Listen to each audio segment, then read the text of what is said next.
Daily Stoic. It's a Wednesday morning. Hope you've been enjoying the week. October 2nd. It's already 2nd of October. The most valuable asset. But the wise person can lose nothing. Such a person has everything stored up for themselves, leaving nothing to fortune. Their own goods are held firm, bound in virtue, which requires nothing from chance, and therefore cannot be either increased or diminished. Seneca on the firmness of the wise, 5.4. The one thing I'm always wishing for is to be wise. And I've been telling my children as well, it's book smart. Okay, that's book smart. But wise, I'd rather be. Some people put their money in assets, stocks, bonds, property. I believe most of people would do. Others invest the relationship in or accomplishment, knowing that they could draw on these things just as easily as others can draw funds from a bank account.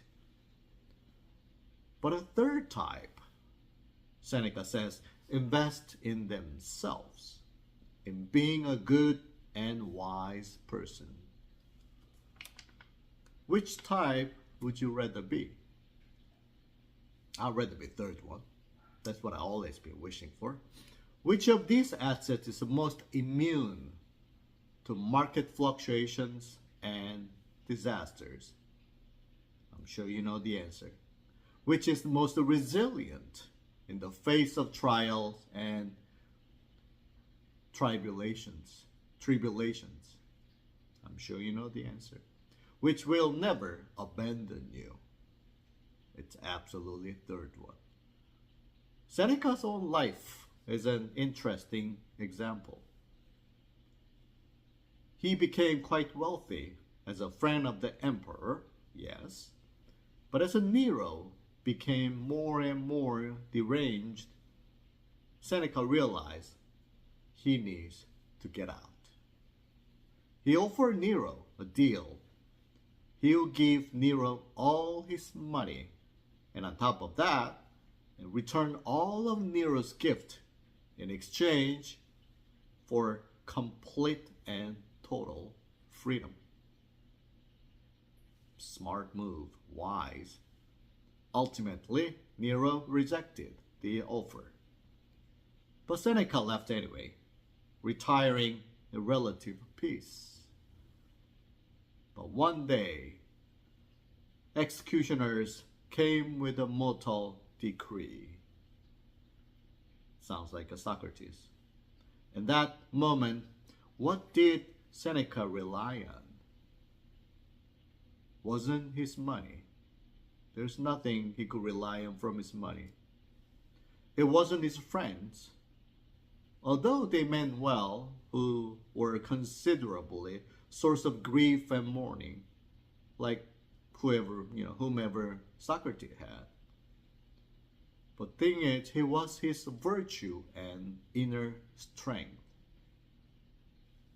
It was Seneca's most trying moment, his last and his finest.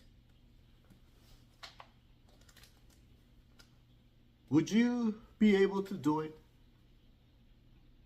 History, if you read some history books, well, I read quite a bit of Korean history books and all the generals and eminent people.